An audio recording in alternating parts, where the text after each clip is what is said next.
todos y todas quienes nos hemos convocado desde los más diversos espacios, autoridades nacionales y departamentales, comunidades religiosas, instituciones sociales, estudiantes, docentes, esta noche tan especial.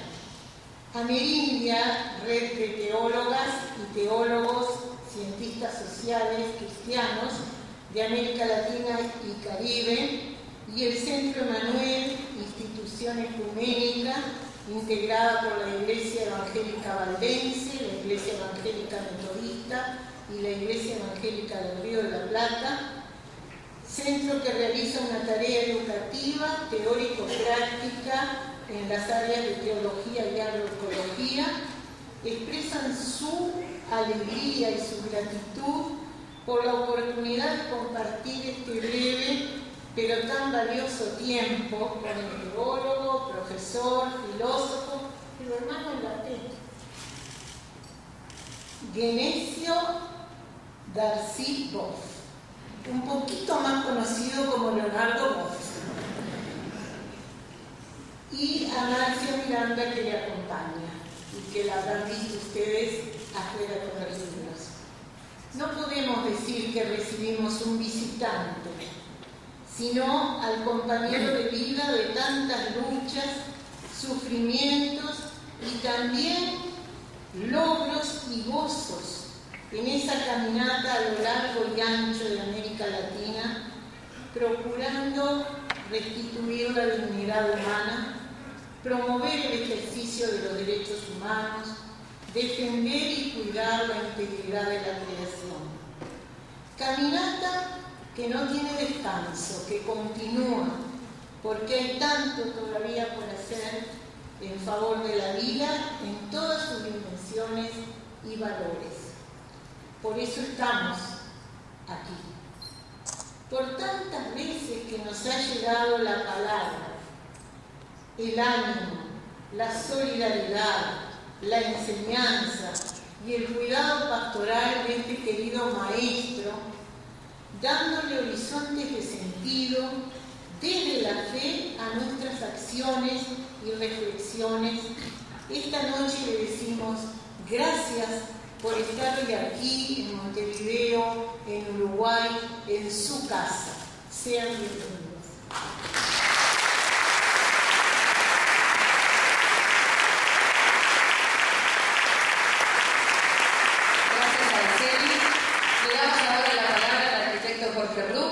Subsecretario del Ministerio de Vivienda, Ordenamiento Territorial y Medio Ambiente. Buenas tardes, buenas noches, en realidad a todas y a todos. Yo quiero en primer lugar agradecer la oportunidad que le dan al Ministerio de Vivienda, Ordenamiento Territorial y Medio Ambiente por parte de Amerindia y del Centro Emanuel de poder saludar y tener la oportunidad de estar junto a la mesa con una figura como la de Leonardo Boff. Figura que para algunos que tenemos quizás la misma edad que Leonardo Boff, sabe que nos orientó en nuestras decisiones y en nuestras vicisitudes, en los momentos más difíciles que ha vivido el país y en los compromisos que tuvimos que tomar en nuestra generación hacia caminos de búsqueda de soluciones a los problemas sociales, a los problemas de la pobreza que agobiaban a nuestras poblaciones, a los problemas de la dictadura que agobiaban a nuestro país. Y en ese sentido siempre fue una fuente de inspiración, y es una fuente de inspiración hoy para un ministerio que tiene la responsabilidad de llevar adelante los aspectos vinculados a la gestión del medio ambiente, en este enfoque de las relaciones entre lo que es la voluntad humana, la espiritualidad humana y la necesidad de compartir espacios ecológicos sanos, espacios donde se puedan desarrollar nuestras comunidades en las mejores condiciones, porque una cosa y la otra van unidas. La trayectoria de Leonardo Boff es enorme, con una prodigiosa producción de ideas, de textos, de publicaciones, pero sobre todo por sus fermentares pensamientos, por su confianza en la espiritualidad humana y en la capacidad de la ética para la transformación de la sociedad, ante las realidades de injusticias sociales y desequilibrios ecológicos en los cuales vivimos. Seguramente todos quienes estamos aquí venimos porque conocemos la trayectoria de Leonardo Bosch, ya sea por sus aportes a una iglesia comprometida con las realidades de nuestra América Latina, por su profunda concepción teológica, por sus aportes a una cosmovisión acusadora de las tendencias que generan exclusión, deterioro ambiental, desequilibrios e injusticia. Comportamientos que ha caracterizado el capitalismo. Sus experiencias y sus orientaciones van desde lo local, desde lo particular, desde lo cotidiano, desde las mayorías desposeídas, al trabajo de la búsqueda por soluciones comprometidas y duraderas. Nos muestra que hay caminos posibles para compatibilizar formas de desarrollo social y económico con respeto a las reglas de la naturaleza y que ello es posible sobre la base de cambios en los comportamientos humanos a todos los niveles, desde los compromisos éticos individuales hasta el desempeño ético de la función pública. En nuestro caso, y por los años, como decía, que llevamos arriba, vivimos décadas de profundos cambios y de evolución de nuevas ideas, buscando avanzar hacia sociedades más justas, más equitativas para esta América Latina, y Leonardo ha sido una fuente permanente de llamados a la meditación y a la conciencia para orientar nuestra acción. Esta fuente de búsqueda para avanzar en las políticas públicas, de soluciones alternativas, de inspiración para la construcción de una sociedad más justa y solidaria, nos trae nuevamente a escuchar su palabra y a seguir sus enseñanzas con sus realidades en experiencias concretas vividas. Seguramente su presentación será fermental, nos ayudará nuevamente a confirmar o a ratificar o rectificar los rumbos que hemos tomado. Somos profundamente respetuosos de la diversidad de las ideas que enriquecen la democracia y cimentan la forma de las sociedades que toman decisiones correctas. Pero cuando las ideas buscan completarse abriendo caminos para todos, solidariamente y con respeto a los ecosistemas, que es la vida misma, nos aferramos a ese objetivo como un imán que nos guía en todo momento. Permítame entonces bajar a cosas más concretas, a obras donde Leonardo Bosch ha realizado aportes conceptuales fundamentales.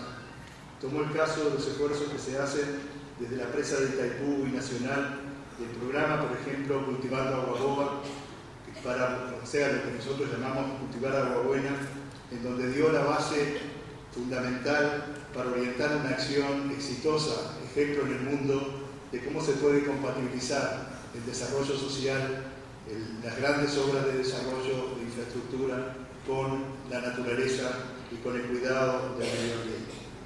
En ese sentido, evidentemente, todos nosotros nos enfrentamos hoy a problemas que nos afectan cuando hablamos de temas de contaminación de las aguas, nos hablamos de los temas del desarrollo que impactan nuestro ambiente y buscamos soluciones que de alguna manera tienen que estar inspiradas en este respeto a la participación de las comunidades, de este respeto a la equidad y al equilibrio y en este respeto a la participación de todos los actores, desde los actores locales hasta los actores gubernamentales, desde los actores privados a los actores sociales, a los actores religiosos que comparten la responsabilidad de la construcción de nuestra sociedad.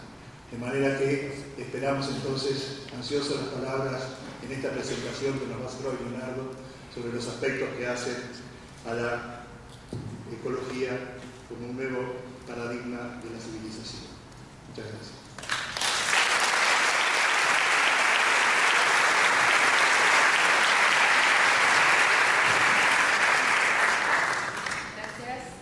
Gracias, Jorge Rux.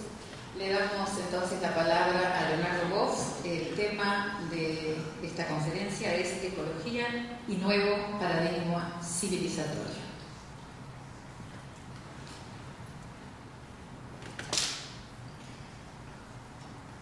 Buenas noches o buenas tardes.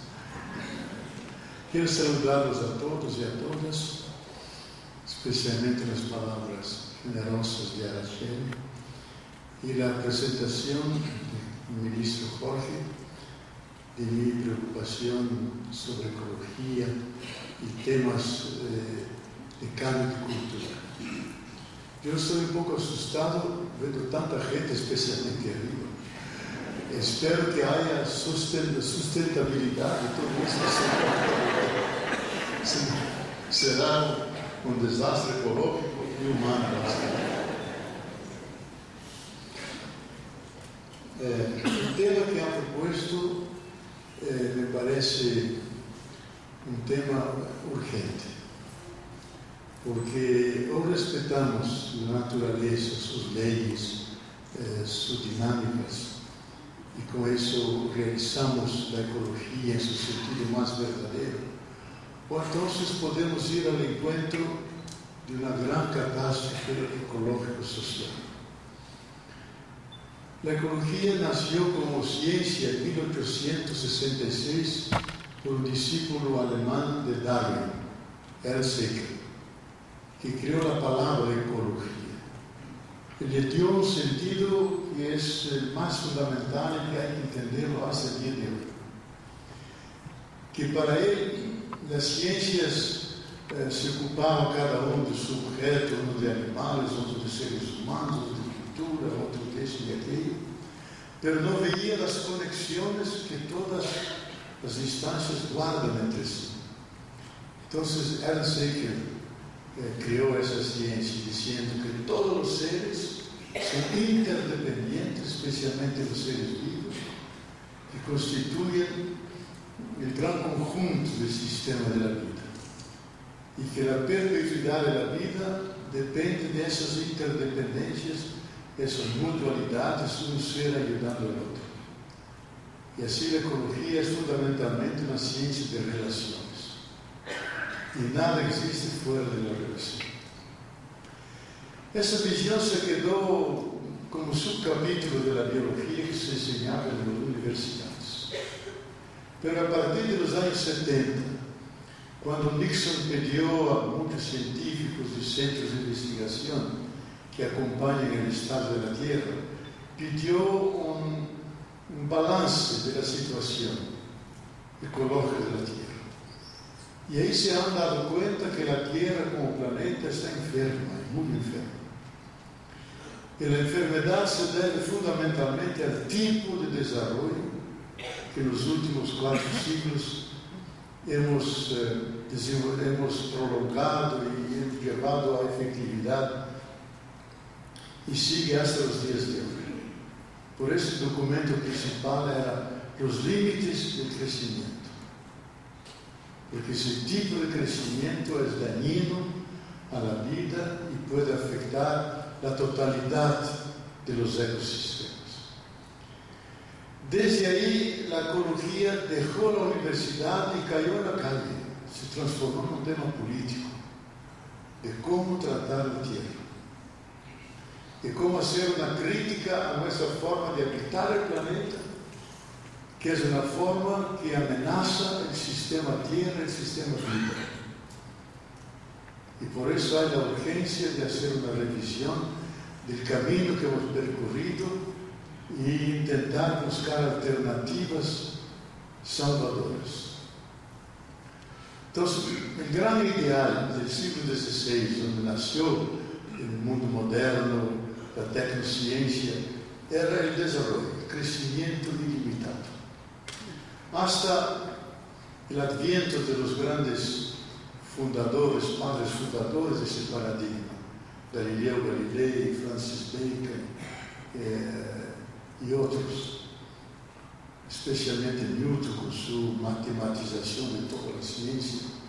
Hasta la llegada de ellos, la Tierra era siempre vista como algo vivo, como la magna mater que nos da todo lo que necesitamos. Y llega a ellos y dice, no, la Tierra no tiene propósito ninguno, es una res extensa, es una cosa extendida que está ahí, entregada a las manos de los seres humanos para explotarla y sacar todos los bienes y servicios posibles y útiles para el ser humano. Y ahí empezó la sistemática realización de ese sueño de un crecimiento ilimitado, progreso, que llaman desarrollo, no importa. En el fondo es una acumulación sin cesar de bienes materiales. Y se ha creado la cultura moderna a base de la tecnociencia, es decir, la ciencia que conoce la realidad, la transformación de los conocimientos en una intervención tecnológica en la naturaleza. Eso ha creado todo el mundo moderno con las comodidades que conocemos. Desde ese micrófono, la luz eléctrica, el coche, el marine, y no hay que negarlo eso, que ha cambiado el mundo.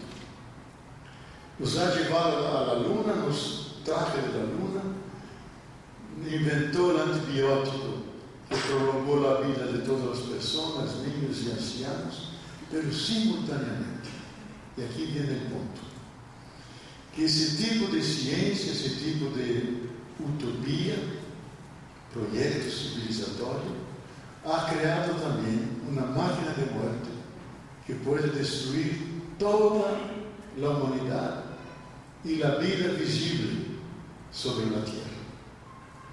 Hace unos 3 o 4 días nos habló en Buenos Aires Noam Chomsky, el gran crítico de la cultura norteamericana, especialmente las políticas hacia el exterior de Estados Unidos. En su charla terminaba diciendo que nunca, como antes en la historia, vivimos bajo 2 amenazas letales: de las armas nucleares, que hay una acumulación inmensa de armas nucleares, y la crisis ecológica, del calentamiento, escasez de agua y los eventos extremos, y que ambos pueden llevar al fin de la especie humana, y que eso constituye no una amenaza teórica, sino una amenaza que está en curso, y que si no hacemos algo en contra, podemos conocer el destino de los dinosaurios. Y cuando cayó en América Central, en el Caribe, un meteoro rasante, destruyó gran parte de la vida. Los dinosaurios que vivían 133 millones de años sobre la Tierra desaparecieron en un abrir y cerrar de ojos, porque no alcanzaban a respirar, no tenían acceso a la alimentación. Nosotros no queremos ese destino, tenemos que cambiar. Y aquí viene el problema de un otro paradigma. El paradigma ese occidental que es vigente en todo el mundo, como decía, es el crecimiento ilimitado. Hay que crecer, y hay el país que no presente unos niveles, porcentajes de crecimiento en el PIB, el Producto Interno Bruto, se dice, el PIB, cada año. Si no presenta, entra en crisis. Ocurre, y eso los científicos han dado la prueba irrefutable, que la Tierra no aguanta, que es un planeta pequeño, viejo, con recursos, mejor, bienes y servicios limitados y gran parte no renovables. Que una tierra finita no soporta un proyecto infinito. Y que dado el nivel de explotación de sus riquezas naturales, que se hace cada año y de forma creciente, la tierra necesita 1 año y medio para reponer lo que le sacamos dentro del periodo de 1 año. Si la tierra perdió la sostenibilidad, tenemos que ayudarla, porque si no, no alcanza a hacer lo que siempre hacía, producir y reproducir vida. De la forma como manifiesta ese tipo de agresión, ese tipo de enfermedad en que se encuentra, son los eventos extremos que conocemos. En Estados Unidos, nieves como que no se conocían de hace un siglo. Aquí en la parte sur, escasez de agua y un calor, por lo menos en la parte de Brasil, en Río, São Paulo, un calor increíble. Entonces, esos eventos extremos muestran que la Tierra perdió su equilibrio y que necesita la intervención del ser humano para darle un descanso posible para que rehaga su equilibrio y revitalice sus energías internas para seguir producir vida. Si no, la Tierra entra en crisis y la crisis puede llevar junto nuestra civilización y los enteros ecosistemas.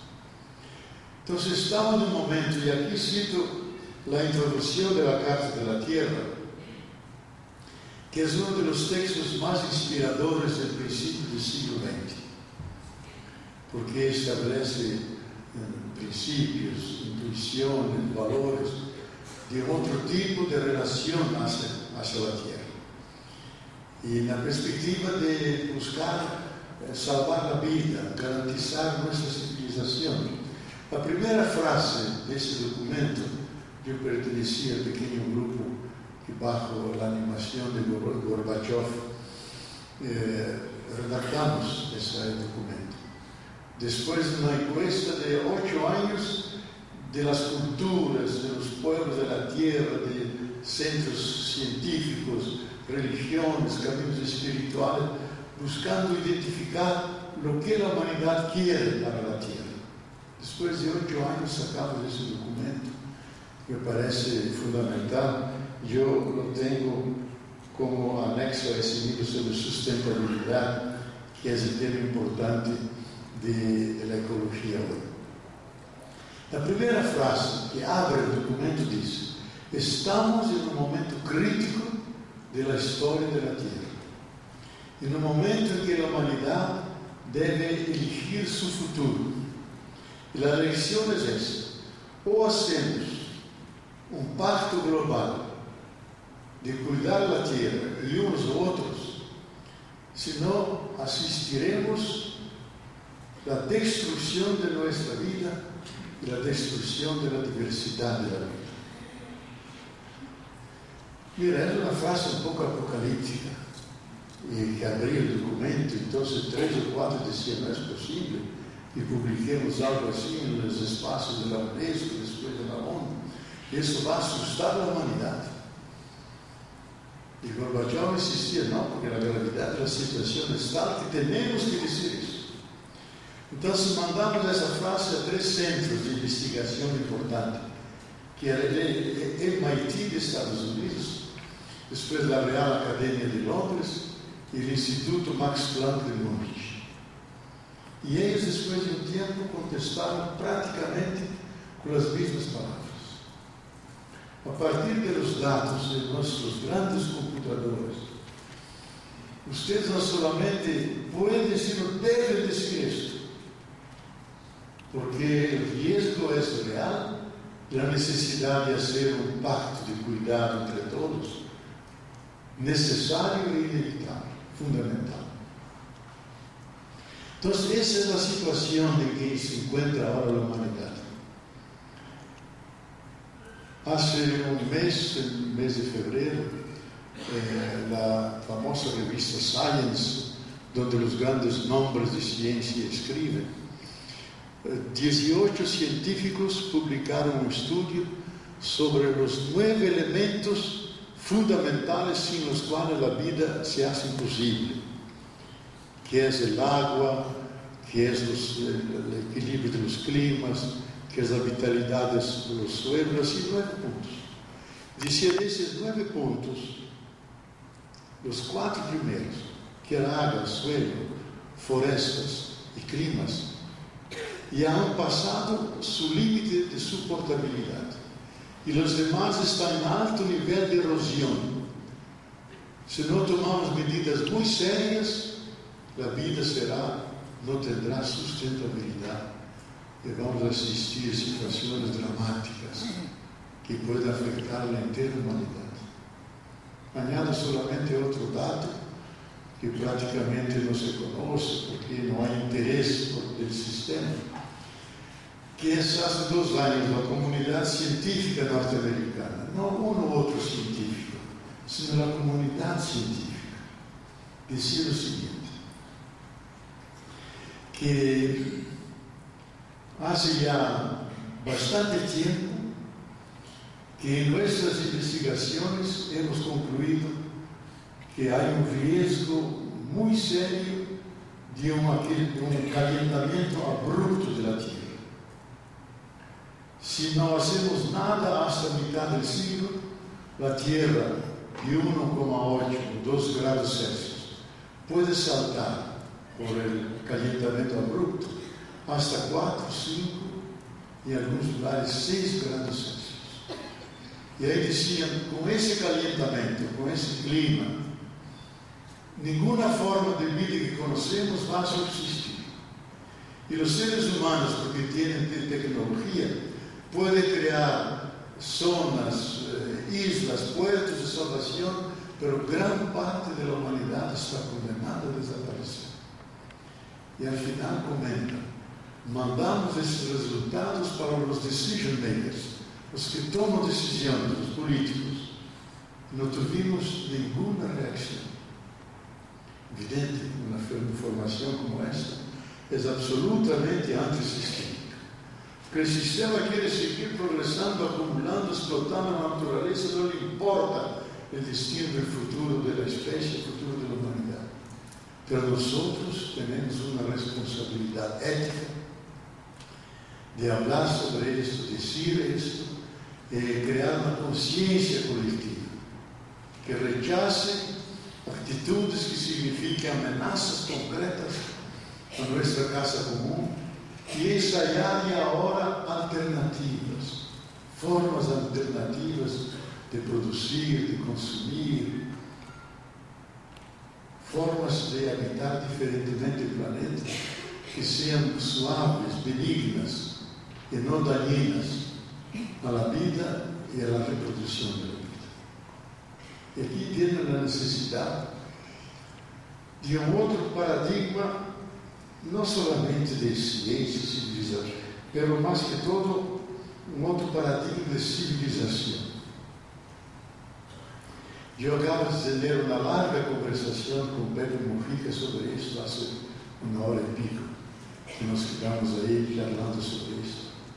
Me impactó mucho que una persona como él no piensa solo en el destino de Uruguay y de América Latina, piensa en el destino del mundo, el destino de la humanidad.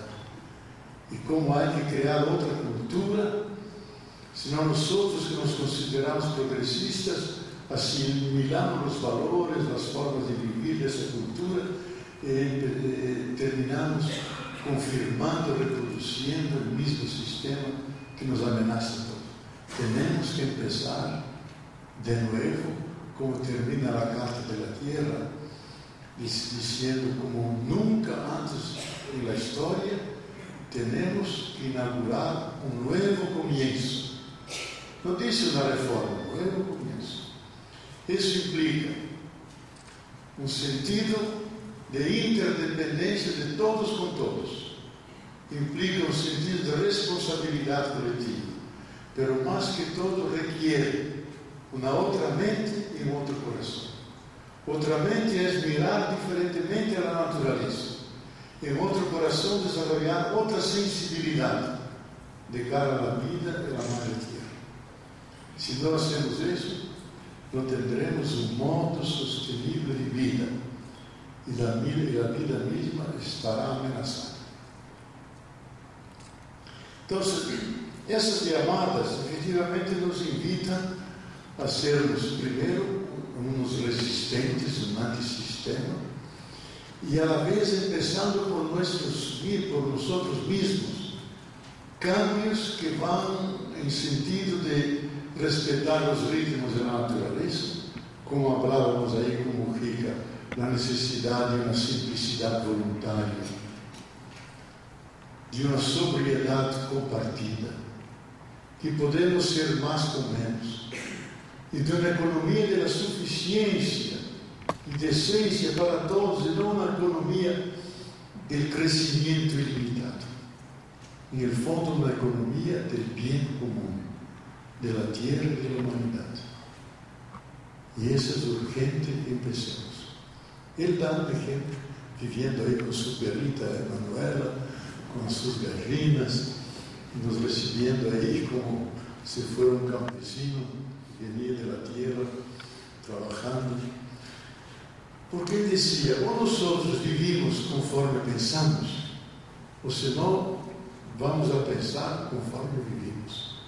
E se vivimos formas capitalísticas de consumismo, de entrar nessa lógica terrível de contínua mercantilização de todas as coisas, terminamos por ser uns que vão a reforçar esse sistema que pode levar-nos a uma situação dramática. Então, temos que pensar. Eu não posso cambiar o mundo, mas posso cambiar essa parte do mundo que sou eu mesmo. Fazer o que Guattari dizia, fazer as revoluções moleculares. Desde cada um começar a actuar diferente, consumir diferente, pensar diferente.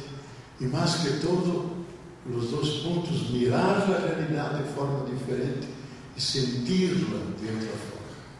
E aqui pode nascer o que viviu Ana Maria, o novo paradigma.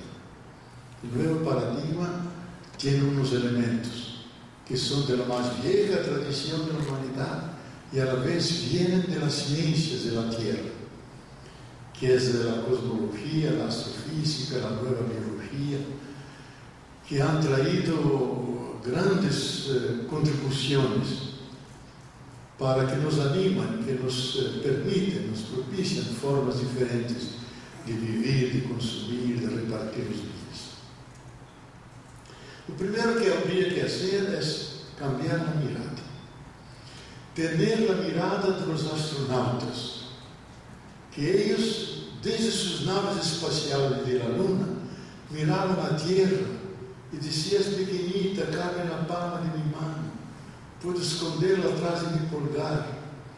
E desde aqui arriba, é um planeta irradiante, pero não siente que está ameaçado. Tudo que é sagrado, verdadeiro, está aí. Então, ver a Terra desde fora, ver a unidade, ser humano e natureza, ser humano e Terra. Quando, em 1982, a revista Time pediu a Asimov é esse científico russo que publicava textos de divulgação de alta ciência, de cosmologia, de física quântica, esses textos que muitos conhecem. Qual era, depois de 25 anos, qual era o legado dos viajes espaciais ao redor da Terra? E ele escreveu um artigo muito impactante, corto, pero dizia em 2 pontos que é o legado fundamental e que funda uma nova mirada, um novo sentido de responsabilidade. Primeiro, que mirando a Terra de fora da Terra, lhe cresce em uma consciência planetária. E não é meu país, minha cidade, sino o planeta como um todo, como casa comum. E a consciência adequada é a consciência que engloba, que se orienta por el planeta, a consciência planetária. Não a temos todavía. Temos a globalização da economia, pero cada país tem sua história, suas eleições, suas economias, pero não pensamos na globalidade.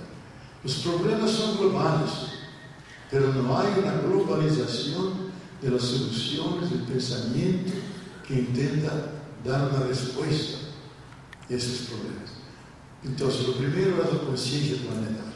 E segundo, dizia, o legado talvez mais importante é que, mirando desde afuera, Terra e humanidade formam uma única entidade. Não é que Terra está aqui e humanidade está aí. É uma coisa só. E eu me acordo de uma canção de Atahualpa Yupanqui, que se grava um cantante argentino, onde diz e canta que a Terra, que o ser humano, o homem, é a Terra que anda, a Terra que sente, a Terra que pensa, a Terra que cuida. Então, o ser humano é a porção da Terra que, em seu processo de evolução, se ha complexificado tanto que de repente emergiu e rompeu a ser humano portador de bondad, de amor y las contradictorias también, pero un ser consciente, un ser inteligente. Somos tierra. Por eso, hombre viene de humus, homo, tierra buena, tierra fértil. Entonces, hay esa unidad profunda entre tierra y humanidad. Estamos profundamente vinculados. No es como el viejo paradigma que consideraba la naturaleza, la tierra como algo afuera. Está en la naturaleza está aquí. Formamos una entidad única. Y lazos nos envuelven por todas las partes, haciendo que todos estén interconectados, constituyendo ese gran sistema tierra y sistema vida. Entonces, entender eso, que la tierra es algo vivo, y eso se relaciona con la más antigua tradición de la humanidad y de nuestros pueblos andinos, que llaman la tierra como Pachamama, y los pueblos todos la tierra como Magna Mater, la gran madre, y no algo muerto, algo a disposición del ser humano, o al máximo como un baúl lleno de recursos a disposición del ser humano. No, la tierra es madre. Y eso nos dice la ciencia más avanzada hoy. Desde los años 70 se hizo claro y convincente que la tierra es Gaia. Gaia es el nombre mitológico griego para la tierra como ser viviente. Cuando James Lovelock, el científico que trabajaba con un equipo de 100 otros científicos, que inventaban instrumentos para que, acoplados a las naves espaciales o los cohetes, debían identificar vida afuera en los espacios. Y no identificaban nada. Cuando esos aparatos se volvían a la Tierra, todos los ponteros se enloquecían porque apuntaban, ahí tiene vida. Entonces, el gran científico está vivo todavía, James Lovelock, y su equipo, y se inventaron primero como hipótesis, que la Tierra es un superorganismo vivo, que organiza lo químico, lo físico, de tal manera que siempre es capaz de producir vida. Y que tiene los elementos fundamentales de tal manera equilibrados, que mantiene la Tierra siempre abierta y capaz de producir vida. Entonces tomó como referencia el planeta más vecino, Marte, y hoy es posible saber todos los elementos que componen ese planeta. Entonces decía que desde millones de años el oxígeno en la Tierra es siempre 21%. Se cae al 15%, desmayamos. Si vas a 25, 30, nadie puede encender un fuego aquí que ya se quema el oxígeno. El sal de los océanos es 3,4%. Y así por millones de años. Si cayera para 2 sería como el mar muerto, sin vida. Si subiera para 6 igual, sería imposible la reproducción de la vida, de los climas, de su equilibrio. Y la Tierra estaría contaminada, estaría sin capacidad de vida. Y así todos los elementos que componen la sustancia del ser humano, que están ahí presentes en la Tierra se comporta efectivamente como un ser vivo. Eso a partir de los años 70. En 2012, en un congreso de científicos, más de 2.000 personas en Haia, en Holanda, James Lovelock, su equipo y otra gran científica, Lynn Margulis, presentaron los datos científicos para decir que no es solamente una hipótesis, sino es una teoría científica. En ciencia no se trabaja con verdad, con teoría científica. Entonces, que la Tierra de ellos fue asumido por la comunidad científica, que la Tierra efectivamente es viva. No solamente hay vida sobre ella misma es vida. Y todos los demás seres son productos de la Madre Tierra. El 22 de abril de 2010 hubo una sesión que a mí me impactó mucho en la ONU, porque había desde mucho tiempo un proyecto de transformar el día 22 de abril, el Día de la Tierra, para el Día de la Madre Tierra. Y era un proyecto de los países que tienen poblaciones originarias, indígenas, y fue siempre rechazado como algo mítico, algo de indígenas que no cuenta. Pero después de los tsunamis, de los desequilibrios ecológicos, se puso en discusión el tema. El primero a hablar fue Evo Morales, yo estaba presente ahí, que hizo el discurso más impactante que yo escuché en mi vida. Porque él empezó diciendo: yo, representante de los pueblos humildes de la tierra, vengo de rodillas pedir a todos ustedes que paren con la agresión sistemática a la Pachamama, a la Madre Tierra. Porque si no paramos, ella va a considerarnos una célula cancerígena y no va más a querernos sobre su suelo. Y decía, el siglo XX fue el siglo de los derechos personales y sociales. El siglo XXI será el siglo de los derechos de la naturaleza y los derechos de la tierra. Y ahí hace la lista de los derechos que considera fundamentales. A mí me encargaron de hacer el discurso más bien ético, científico. Yo hice lo mejor que podía. Y hablé. Sentí que han asumido la argumentación cuando yo dije: la tierra es madre.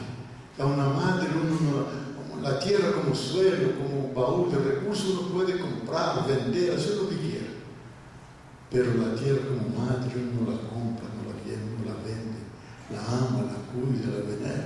Así, esa actitud que tenemos con nuestras madres, hay que tener con la madre tierra. Ahí todos aplaudieron y fuimos al voto y fue unánime que a partir de ahora una visión política basada en una lectura científica. La tierra es efectivamente lo que los pueblos originarios nos enseñaron, y repitiendo, es Pachamama, es madre, y nosotros somos no solamente hijos y hijas de esa madre tierra, somos la propia madre tierra en su momento de reflexión, de inteligencia, de amor, de cuidado. Entonces, esa visión tenemos que incorporar. Otra visión de la tierra, no la clásica que hemos aprendido en las escuelas, que tiene las partes altas, los continentes, las partes líquidas, los océanos, mares y ríos. Esa es una visión pobre de la tierra. Tierra no es eso. Tierra es vitalidad. Por eso que otros astronautas dijo, la significación más profunda de nuestros viajes espaciales fue poder ver la Tierra desde afuera de la Tierra y sentirla que es definitivamente nuestra madre, que nosotros pertenecemos a esa realidad. Yo creo que ese legado no hay que perder. Entonces la Tierra como madre, nosotros como la expresión de esa Tierra, y tenemos que atender las demandas humanas. Tenemos que comer, tenemos que vivir, tenemos que tener agua potable. Entonces hay que realizar la producción. Hasta ahora se hacía la producción a cuesta, con agresión de la naturaleza. Ahora producir sí, pero respetando los ritmos, las leyes de la propia naturaleza. Y respetando no solamente en términos generales, respetando en cada ecosistema, que una forma un ecosistema como el Pampa es uno, la parte amazónica es otro, la parte del nordeste es otro. Cada ecosistema tiene su alcance, sus límites, y el ser humano puede ubicarse ahí dentro y crear las condiciones de atendimiento de sus necesidades, incluyendo la dimensión cultural, espiritual de esos pueblos, con tal que se crea una visión más orgánica de lo que es la ecología, de lo que es el hábitat humano dentro de la naturaleza. Entonces tenemos que producir, pero en conformidad con las capacidades que cada ecosistema tiene. De ahí entonces el sentido de la autolimitación. el sentido de la justa medida. ¿Cuánto puede intervenir para atender demandas? ¿Cuánto no? Y hacer de tal manera que nadie se sienta excluido. Por ejemplo, en la cultura andina no hay el concepto de pobre. Pobre es aquel que está sin la comunidad, fuera de la comunidad. Por eso ellos tienen la democracia comunitaria, porque en la comunidad uno ayuda al otro y tiene lo suficiente para vivir, lo decente para vivir. Una economía de la reproducción de lo necesario para todos, sin excluir a nadie. Entonces, el reto nuestro es cómo pasar de una sociedad industrialista, consumista, que continuamente interviene en la naturaleza, creando desequilibrios, devastando ecosistemas, poluindo aguas, envenenando suelos y tal. ¿Cómo pasar de un tipo de sociedad así hacia una sociedad de sustentación de toda vida? Una sociedad de sustentación de toda vida. Y tener una cultura biocentrada, donde el centro no es la riqueza material. El centro es la vida de la tierra, la vida de los ecosistemas, la vida de la naturaleza, la vida de la tierra y la vida humana. Y todos los demás, la economía, la cultura y otras formas de organización humana a servicio de esa vida. Y ahí podemos tener una vida mucho más equilibrada, porque la vida es sagrada y exige respeto, exige un sentido de protección, de cuidado, sin el cual la vida no florece y no se desarrolla.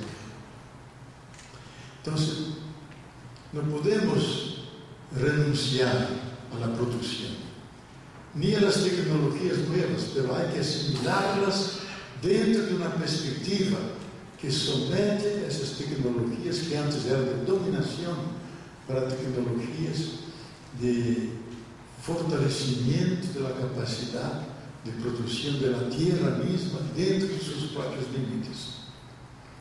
Entonces el ser humano se hace efectivamente lo que Génesis 2 apunta, el ser humano como el cuidador del jardín de Edén, el que guarda todos los seres, es decir, garantiza la sustentabilidad de todos ellos. La otra categoría fundamental para esta visión es la categoría sustentabilidad, que es una de las más manipuladas hoy. Porque se dice que esa empresa es sostenible porque ha conseguido subsistir en la competencia generalizada, ha podido engolir todas las demás y solo estar la más fuerte en el mercado. Se dice que es sostenible. Pero no se dice lo que ha costado en términos de naturaleza, de explotación de bienes y servicios escasos, de desequilibrio que ha producido en la sociedad, en las aguas, en los climas. No entra. Dice, son externalidades. Externalidades son cosas que no entran en el cómputo, en los cálculos de las empresas. Sustentabilidad sencillamente es todo lo que se ordena y permite la manutención y reproducción de todos los seres en su existencia y los seres libres su capacidad de reproducción. Entonces vivimos hoy en una sociedad que es absolutamente insostenible. Ese grande biólogo, el más importante, vivo, que es Edward Wilson, que creó la palabra biodiversidad y tiene varios libros. Uno de los últimos es El futuro de la vida, que hace una llamada dramática diciendo que el ser humano, que fue llamado a ser el ángel bueno de la tierra, se ha transformado en el Satán de la tierra, que ha transformado el paraíso terrenal en un matador. Entonces tenemos que cuidar del ser humano para que no sea tan destructivo. Entonces ese gran científico dice que la destrucción, la eliminación de seres vivos por año va entre 70 a 100.000 especies de seres orgânicos e vivos que desaparecem cada ano. Isso é uma devastação. Isso é uma agressão, uma guerra sistemática contra a Gaia. Termina dizendo que nessa guerra nós não temos nenhuma expectativa de ganhar, porque a Terra é muito mais forte que nós, pode continuar sem nós, mas pode continuar. Então, a sustentabilidade, esse cuidado para que se criem as condições para que todos os seres da natureza possam persistir e reproduzir-se. E a nível das sociedades, que as sociedades se organizem de tal maneira que não há excluídos, que todos podem participar dos bens da natureza, que podem ter o mínimo suficiente e decente para poder viver e não os milhões e milhões de pobres hambrientos que han crescido muito a raiz da crise de 2008 no centro do sistema, nos Estados Unidos e na Europa. Então, a sustentabilidade é outra categoria importante. E eu creio que a sustentabilidade não é garantizada se não desenvolvemos uma ética de cuidado necessário. Sabemos que o cuidado é uma reflexão grande que vem desde os romanos até hoje, culminando em Heidegger e Serikien, diz que o cuidado é a essência do ser humano. A essência não está nem no espírito, nem na criatividade, nem na liberdade. Está no cuidado, porque o cuidado é a pré-condição que deve existir, que pueda permitir a emergência, a irrupção de algum ser.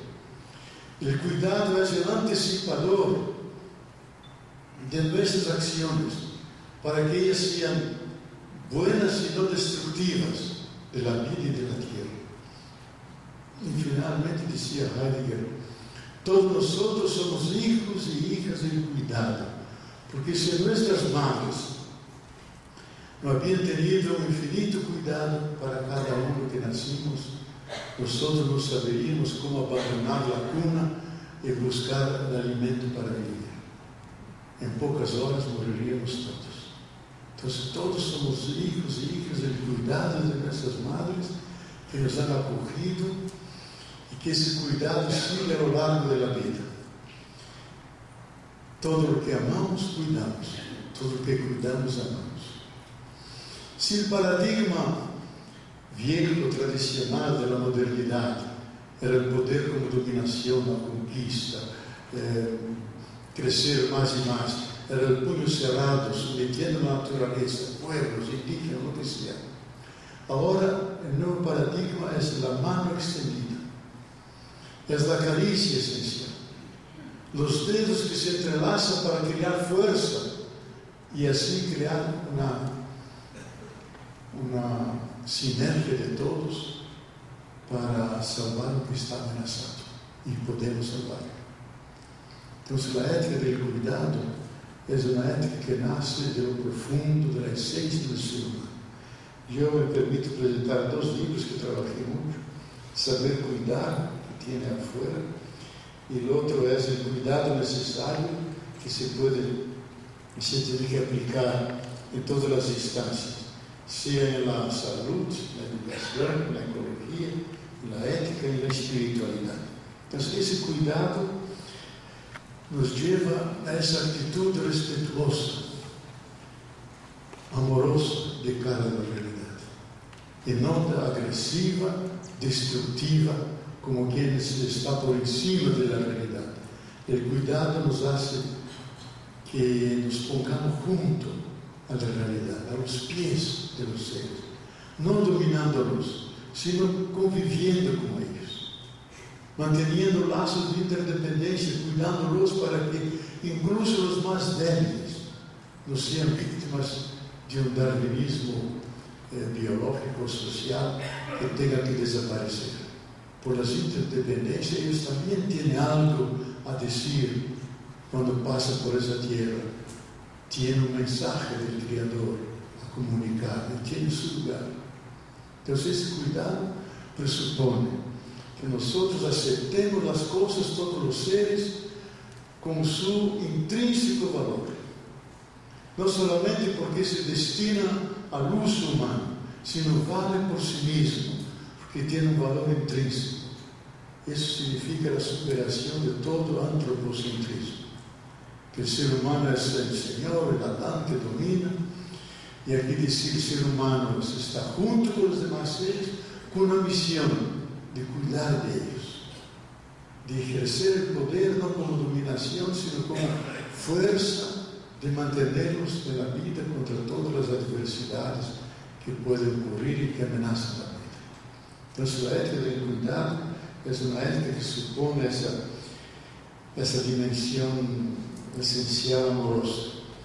Y eso no se consigue, y eso yo pienso que es un elemento extremadamente importante, que yo quiero recalcar acá, que es el rescate de la inteligencia emocional, el rescate de la razón cordial, el rescate de los derechos del corazón.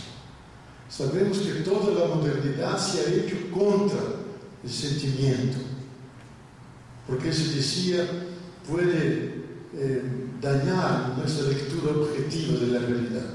Entonces todo lo que es afectivo, que es del sentimiento humano, de la subjetividad, hay que recalcar.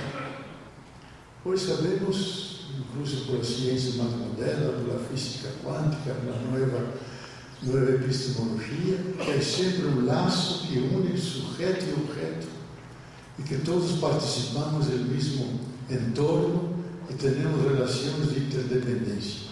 No existe el sujeto puro, la mirada kantiana sin precondiciones. Estamos siempre involucrados en la realidad, donde hay intereses, hay valores, hay visiones distintas del mundo que entran en la lectura de la realidad. Lo importante aquí es decir que la dimensión más profunda del ser humano no es la razón, que toda la modernidad lo ha afirmado. De ahí la centralidad de la razón científica, la razón moderna, en la cual se hicieron todas las revoluciones, incluso las políticas. La dimensión más profunda del ser humano es su capacidad de sentir, de afectar, de tener afectos, de tener pasión, tener patos, tener la capacidad de poner valores en las cosas. El corazón es la sede de los mundos de las excelencias, de los valores, y tiene su base biológica el cerebro límbico, que emergió en el proceso de evolución hace 220 millones de años, cuando en la evolución irrumpieron los mamíferos. El mamífero tiene la criatura dentro de sí, le da la luz, muestra cuidado, amor, defensa, tiene sentimiento. El ser humano no es un animal racional, es un mamífero racional, mamífero que tiene afectos. Entonces la dimensión más profunda nuestra no es razón.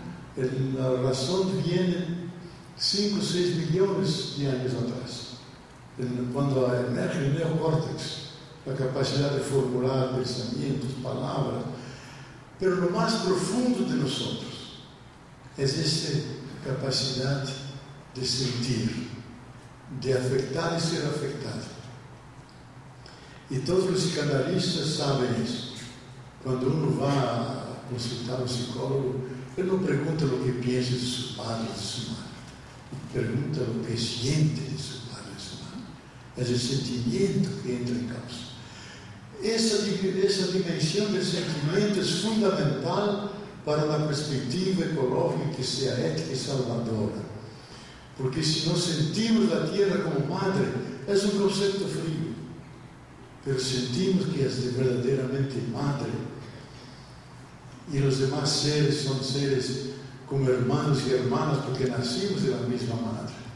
Si sentimos eso y empezamos a respetarlos en su autonomía, en su valor intrínseco, y no solamente en la medida que sirva a nuestros intereses, de ahí respetarlos, convivir con ellos. Si no sentimos eso, no se hará nunca la gran revolución, la gran transformación que supera nuestro paradigma. Tenemos que rescatar, añadir a la razón intelectual, que é importante. Não podemos renunciar, porque se eu venho de Brasil acá de avião, eu quero que esse avião funcione bem, não me importa os sentimentos. Tem que ter a sua tecnologia acertada. Pero o sentido que eu confiro a esse viagem, o sentido que não é bebida, isso não é uma questão de tecnologia, é uma questão de profundo de cada pessoa, de sua dimensão ética. Então, não vamos a renunciar à razão analítica instrumental, la necessitamos, mas vai que superar a ditadura da razão, o racionalismo, e añadir, enriquecer a razão sensível, razão cordial, a razão do coração. E hoje há uma grande discussão filosófica na Europa, nos Estados Unidos. Eu cito aqui Michel Maffesoli, de França, com seu famoso livro El elogio de la razón sensible, ou em Espanha, Adela Cortina, a razão cordial. Em cada país há investigadores que dizem que solamente salvamos nossa humanidade se rescatamos da capacidade de sentir o outro como outro, respeitarlo e desenvolver por isso na ética do respeito e do cuidado. Há três formas fundamentais de inteligência, há muitas formas, mas três são fundamentais. A inteligência intelectual e que devemos desenvolver hasta o infinito. A razão, inteligência sensível, e agora, a partir de 1990, se ha identificado a inteligência espiritual. Que a espiritualidade não é o monopólio das religiões. A espiritualidade é uma dimensão do profundo humano. A espiritualidade emerge no momento que o ser humano, que a consciência se dá conta que é parte de um todo mais grande. Que os seres não estão aí desconectados e confusos em situação de caos, sino formam uma harmonia, uma grande síntese, um grande sistema ordenado. A espiritualidade emerge quando o ser humano se dá conta que há um elo na força que liga e religa todos os seres, e que isso significa cosmos e não caos. Algo ordenado que faz sentido. Quando se dá conta de que há uma energia poderosa e amorosa que sustenta a todos. Como diz a física quântica, por detrás de todo há o vácuo quântico, que de vácuo não tem nada, porque é a plenitude de todas as energias. Por isso muitos dos cosmólogos, como Brian Greene e outros, preferem chamar o abismo generador de todos os seres, de toda a realidade. Que essa energia está aqui criando continuamente emergência. Como um encontro como este é uma expressão dessa energia poderosa que propiciou essa possibilidade que estamos aqui. E que essa energia tem como característica que é inefável, que é misteriosa, que é intraduzível, para a qual não temos nenhuma palavra adequada. Por isso, muitos desses cosmólogos dizem: é do que as religiões calificam Deus como mistério, como realidade inefável, como realidade de uma profundidade que escapa a nossa racionalidade. Então, esse Deus está aí pervertindo a realidade. Sentir isso e viver-lo é realizar a dimensão espiritual. E como eu dizia, tem uma base biológica que foi confirmada por os neurolinguistas, neurólogos, a partir dos anos 90. Que se ha dado conta que quando uma pessoa pensa, trabalha o tema do sagrado, de um sentido mais amplo e total da vida, e quando habla das coisas do divino, de Deus, há em las neuronas do cérebro uma aceleração que passa de 9,7 Hz, que é a vibração de nossos neurônios, que pasa de 9,7 a 11, a 13, hasta 30. Y eso ocurre cada vez que abordamos esses temas que tienen una significación última y que tienen a ver con respeto, la veneración y lo religioso, lo místico del ser humano. Entonces dice, eso es el punto Dios en el cerebro. No es que los teólogos han creado esa expresión, ellos han creado. Marshall, Persinger, Danazoa. Hay un libro con ese título, Inteligencia Intelectual, Inteligencia Espiritual, de una física cuántica de ese grupo, Danazoa se llama. Yo lo cito muchas veces en mis libros. Que ese punto Dios es un organismo interno que tenemos, a partir del cual captamos la presencia de Dios mezclada con las cosas. Como tenemos órganos externos para ver, para escuchar, para sentir, tenemos un órgano interno, que es el vantaje evolutivo del ser humano, que puede captar la presencia de ese misterio que atraviesa toda la realidad. Y ahí comenta, especialmente Danazoa, que viene de la tradición judía, es que ese punto Dios, por la modernidad, por el consumismo, está cubierto de cenizas, que no deja que se irradie, que anime la vida. Tenemos que sacarlo, quitar las cenizas, para que el ser humano descubra su profundidad espiritual, que se revela por ser más bondadoso, más comprensivo, más compasivo, con más capacidad de perdón, de amor. Eso es la profundidad de lo espiritual, que es un dato de todas las personas humanas, que las religiones han tomado y sobre eso han creado los edificios religiosos, cada uno a su manera, pero alimentar esa semilla sagrada, esa llama sagrada que está dentro de cada persona. Eso es la inteligencia espiritual. Entonces, si alimentamos eso, vamos a sentir que la relación con la tierra no puede ser de explotación ni de violencia, ni la relación con los demás seres humanos de dominación, sino de cooperación y solidaridad. Entonces, trabajar las tres cosas. Eso es el contenido del nuevo paradigma, que puede crear las bases para otro tipo de civilización. Como decía antes, una civilización biocentrada, una tierra de la buena esperanza, una tierra de la alegría, donde podemos ser felices. El gran vacío que produce el sistema moderno de consumismo y producción es que son incapaces de felicidad. Son siempre vacíos, siempre necesitados y más, porque la estructura del deseo es infinita, es insaciable. Cuando desplazamos esa perspectiva hacia lo espiritual, ahí aprendemos la justa medida, aprendemos a abrirnos al otro y nos descentramos del yo, descubrimos en nosotros, donde cabe la naturaleza, todos los demás seres, tidos como hermanos y hermanas.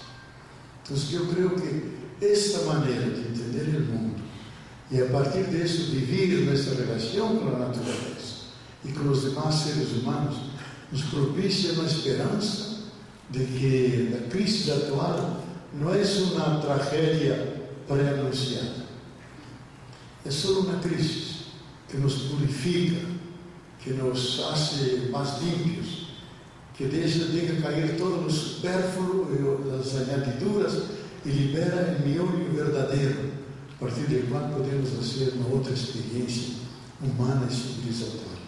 Yo incluso hice aquí un DVD para quien quiera, que está en portugués e inglés, sobre la crisis como oportunidad de crecimiento y nuestra postura ecológica, que nos hace cercanos a todos los demás seres. No dominándolos, sino considerándolos compañeros en esa travesía, ese corto tiempo que nos ha concedido de vivir en nuestro planeta. Quiero terminar con una referencia a las escrituras cristianas, judío-cristianas. Realmente soy teólogo. Alguien puede decir, es pesimista. Yo contesto con José Saramago. Yo no soy pesimista, la realidad es pésima.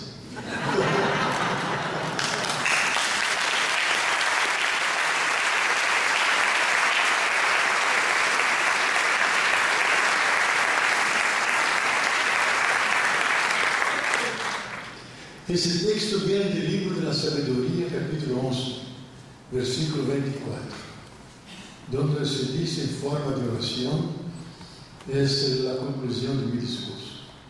Aí diz, Senhor, Tu criaste todas as coisas, Tu amas todas as coisas que criaste e não odias a nenhuma delas. Tu las amas porque Tu és o apasionado, soberano, amante da vida. Então, eu creio que um cristiano tem que testemunhar isso, que um Deus que é vida, princípio de vida, que optou por aqueles que menos vida têm, que são os pobres, esse Deus não vai permitir que nossa vida seja ameaçada de forma definitiva, que vá desaparecer da face da terra. Porque isso, eu creio, o triunfo da vida é o triunfo do universo, corresponde ao desígnio do Criador e ao propósito da inteira criação. Muitas graças.